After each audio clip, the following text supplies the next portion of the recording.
నమస్తే, welcome to our channel. నేను మీ సిరి. ఈరోజు మనతో పాటు ఉన్నారు సీనియర్ పొలిటికల్ అనలిస్ట్ అంకమరావు గారు. నమస్కారం సార్. నమస్తే సార్, గోరంట్ల మాధవ్ గారి అంటే రాజకీయ ప్రస్థానం ఇంకా ఆగిపోయిందని అనుకోవాలా సార్?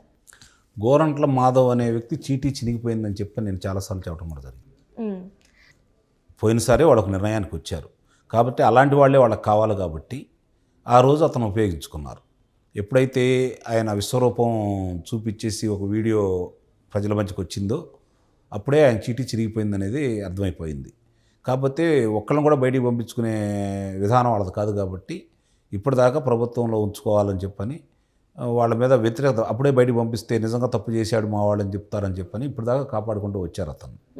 ఇప్పుడు పరిస్థితి ఏంటంటే ఎన్నికలు రాబోతున్న సమయంలో కొంత ప్రక్షాళన చేసి ఇప్పుడు మామూలుగా అతనే కనుక మళ్ళీ తిరిగి పోటీ చేస్తే ఆ హిందూపురం పార్లమెంటుకు సంబంధించి ఆ లోక్సభలో ధరావతులు కూడా కోల్పోయే పరిస్థితి ఉంది. కాబట్టి బలమైన అభ్యర్థిగా గాలి జనార్దన్ రెడ్డి గారికి అనుంగు సహచరుడు అనుచరుడు అయినటువంటి శ్రీరాములు గారి తోబుట్టు కాబట్టి గతంలో ఈ ఎంపీ అభ్యర్థిగా కూడా బీజేపీ నుంచి ఎంపీ కాబట్టి ఆమెని తీసుకుని వచ్చి ఇక్కడ పోటీ చేయడానికి నిన్న చేరింది, మొన్న చేరింది, నిన్న ప్రకటించడం కూడా జరిగింది. కాబట్టి మామూలుగా చాలామందిని స్థానభ్రంశం జరుగుతుందని చెప్పని మనం ఊహించిందే. దాంట్లో ఇప్పుడు ఇతనికి మరి లోక్సభ సభ్యుడిగా పోటీ చేసే అవకాశం లేకుండా చేశారు కాబట్టి శాసనసభ్యుడిగా వివిధ నియోజకవర్గంలో దృష్టి పెట్టాడని వస్తుంది. మరి అది ఎంతవరకు నిజం? మామూలుగా అతను ఏ పోటీ చేసినా పోటీ చేయకపోయినా అతని ప్రభావం అనేది ఆ పార్టీ మీద పడింది. అందుట్లో హిందూపురంలో జరుగుతున్నటువంటి ఎన్నికల్లో రేపు జరిగే ఎన్నికల్లో అనంతపురం జిల్లాలో 2 స్థానాల్లో కూడా తెలుగుదేశం పార్టీ లోక్సభగా అఖండ విజయం చేకూరుస్తుందని చెప్పి ప్రజలకు తెలిసిపోయింది. కాబట్టి మార్పులు చేర్పులు చేస్తే దింపుడు కలాశం అంటారే, అలా చివరి దశలో ఏదన్నా ఎంతో కొంత ఉపయోగం జరిగిద్దామని అని చెప్పని అభ్యర్థిని మార్చారు. దానివల్ల ఈ పార్టీకి కొంత వ్యతిరేకత తగ్గిద్దని చెప్పి భావిస్తున్నారు. ఇప్పుడు వాళ్ళు ప్రజలు ఏమనుకుంటున్నారంటే, మీరు అభ్యర్థులు మార్చుతారని మీరు ఏం చేసుకున్నా కూడా మాకు సంబంధం లేదు, ఇప్పుడున్న ప్రభుత్వాన్నే మార్చాలని మేము నిర్ణయించుకున్నాం కాబట్టి ఎవరైనా పర్లేదని చెప్పని దాన్ని పట్టించుకునే అవకాశం కూడా నాకు తెలిసినంతవరకు ఉండదు. అంటే ఇప్పుడు ఇక్కడ శాంత గారి ప్రభావం అయితే పడదంటారు, ఎందుకంటే తను ఆల్రెడీ ఇక్కడ బళ్ళారి నుంచి అంటే ఘోరాతిఘోరమైన ఓటమి నుంచి గౌరవప్రదమైన ఓటమి రావడానికి ఏదైనా అవకాశం ఉంటుందేమో కానీ ఓటమి అనేది తథ్యం, అందులో సందేహం లేదు. అంటే ఇప్పుడు చాలామంది ఏంటంటే మీరు ఇందాక చూసినట్టు కూడా ఎవరెవరైతే పెద్ద స్థాయిలో ఉన్న వాళ్ళు కూడా వాళ్ళకి కూడా విధానాలు నచ్చక మేము బయటికి వెళ్ళిపోతున్నామని మొహం మీదనే చెప్పిన పరిస్థితిలో ఉన్నారు ఇప్పుడు వైసీపీ పార్టీ వాళ్ళు.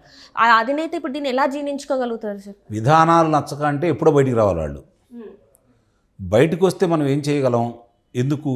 పైన కేంద్రం అనుకూలంగా ఉంది, మరి ఇక్కడ రాష్ట్రంలో అధికారంలో వీళ్ళు బలంగా ఉన్నారు. మనం 4, 5, 10 మంది బయటకు వచ్చిన వాళ్ళు ఈ ప్రభుత్వానికి వచ్చిన ఇబ్బంది ఏం లేదు కదా. ఉండి ప్రభుత్వంలో ఎంతో కొంత మనకి వాటాలు వస్తాయి కాబట్టి ప్రభుత్వంలోనే కొనసాగాలనే ఉద్దేశంతో వాళ్ళు కొనసాగారు. అంతే తప్ప రాజకీయ అవసరాలు, ఇప్పుడు అవతల పార్టీ నుంచి యువతలకు వచ్చారంటే వాళ్ళ రాజకీయ అవసరాల దృష్టిలోనే వస్తారే తప్ప పార్టీ మీద ప్రేమ కాదు, వాళ్ళ అవసరాల మీద ప్రేమ. పార్టీ మీద ప్రేమ ఉండాలి, ఎవరు బయటికి వెళ్ళరు. ఒకవేళ పార్టీ అధినాయకుడు ఏదైనా పొరపాటు చేసినా కూడా పార్టీని కాపాడడానికి ప్రయత్నం చేస్తారు. అధికారం కావాలనుకున్న వాళ్ళు మాత్రమే అటు ఇటుకు అప్పగంతలు వేస్తూ ఉంటారు. వాళ్ళకి చిత్తశుద్ధి ఉందని కానీ, వాళ్ళు నిజాయితీ పరులని కానీ, లేకపోతే వాళ్ళు ఆదర్శమూర్తులని కానీ భావించాల్సిన అవసరం లేదు. ఈ 3 వాళ్ళ దగ్గర ఉండవు. అలా ఉండవాళ్ళు ఎవరు పార్టీ చివరి దశలో రారు. మధ్యలో పార్టీ చేసిన అకృత్యాలు ఏదన్నా ఉంటే దాన్ని ఎదిరించి మాట్లాడి ప్రజలకు ఇబ్బందికరంగా జరుగుతూ ఉంది, పాలన అస్తవ్యస్తంగా ఉంది, చాలా అనాగరికంగా ఉందని భావించినప్పుడు ఎదురు తిరుగుతారు, బయటకు వచ్చేస్తారు.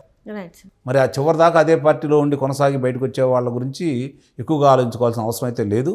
కొంతమంది రావడానికి అవకాశం లేక ఉంటే ఉండొచ్చు, మనం బయటికి వెళ్ళినా కూడా ఉపయోగం లేదు కదా అని చెప్పని ఇప్పుడు దాకా వాళ్ళు అధికారాన్ని అనుభవించడం కోసం ఉన్నారు. ఇప్పుడు వీళ్ళు వచ్చి చేరిన తర్వాత వాళ్ళ నిర్ణయం ఎలా తీసుకుంటారో మరి చూసుకోవాలి. అంటే ఇప్పుడు మనం వైఎస్ఆర్సీపీ నుంచి వెళ్ళి చాలా వరకు వెళ్ళి టీడీపీలో జాయిన్ అవుతున్నారు సార్. సో ఇట్లా జాయిన్ అయిన వాళ్ళకి ఖచ్చితంగా పదవి అవకాశాలు లేవని అయితే ఖచ్చితంగా చంద్రబాబు నాయుడు గారు ఎప్పుడో చెప్పారు సార్. కానీ వీళ్ళు అక్కడికి వెళ్ళడం వల్ల వీళ్ళకి ఏం దొరుకుతుందని సార్? అంటే ఇప్పుడు మాధవ్ లాంటి వ్యక్తులను కనుక చేర్చుకుంటే తెలుగుదేశం పార్టీ కూడా నష్టపోతుంది. కాకపోతే కొంతమంది అకృత్యాలు చేయని వాళ్ళు, దౌర్జన్యాలు చేయని వాళ్ళు, భోషణలు చేయని వాళ్ళు ఎవరైనా వస్తే తీసుకుంటే వాళ్ళకి ఉపయోగం జరుగుతుంది. ఇప్పుడు ఏ శాసనసభ్యుడికైనా లోక్సభ సభ్యుడికైనా కనీసం ఒక 1000 మంది అయినా అనుకూలంగా ఉంటారు కదా. చాలు ఫలితాలు తాలు మార్చడానికి అవి పనికొస్తూ ఉంటాయి. కాబట్టి వాళ్ళందరూ వచ్చినందువల్ల బలం చేకూరుతుంది. ఇక్కడ ఒకటే గుర్తుపెట్టుకోండి, ఎదుట వ్యక్తి మీద మనం యుద్ధం చేసేటప్పుడు వీలైన ఆయుధాలు అతనికి లేకుండా చేయటమే రాజనీతి. Right sir. ఎందుకంటే వాళ్ళ దగ్గర ఆయుధాలు ఉంటే వీళ్ళ సైన్యం చనిపోతూ ఉంటుంది.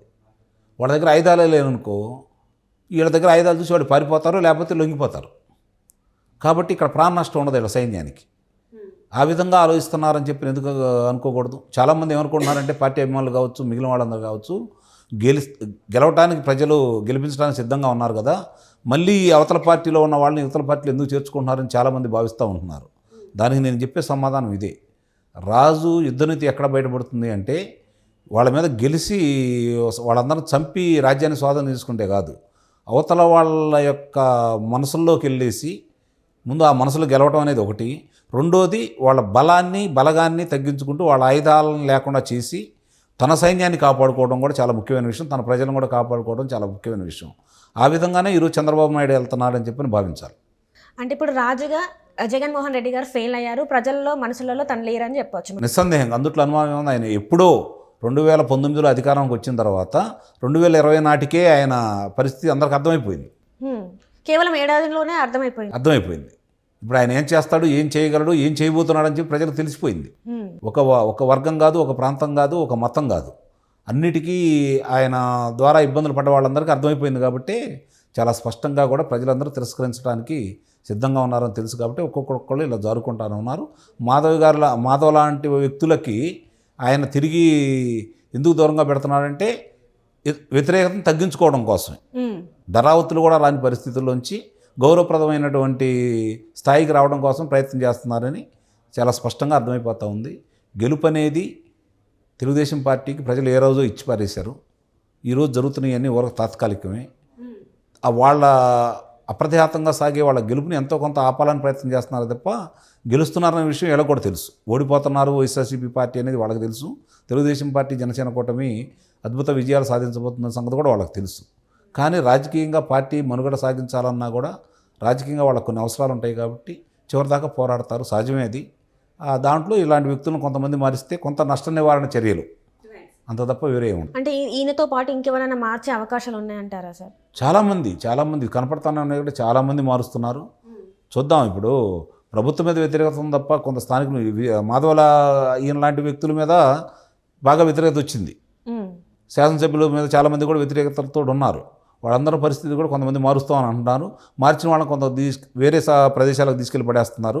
అప్పుడు వాళ్ళు ఏమనుకుంటారంటే అక్కడ వాళ్ళు వీళ్ళకి అర్థం కాంది, ఆ నియోజకవర్గంలో ఈయన మీద ఇంత వ్యతిరేకత ఉండి ఆ నియోజకవర్గంలోనే చేసినప్పుడు స్థానికుడై ఉండి మా నియోజకవర్గం వచ్చి ఇంకెంత చేస్తాడో భయం కొద్దీ కార్యకర్తలు దూరంగానే పెడతారు, ప్రజలు దూరంగానే పెడతారు. అంటే ఇంకా నెగిటివిటీ అనేది ఇంకెక్కువ పెరుగుతూనే ఉంటుంది. ఇంకా అక్కడ కూడా గెలిచే ఛాన్సెస్ అయితే ఉండవు. Right sir, right. Thank you so much sir.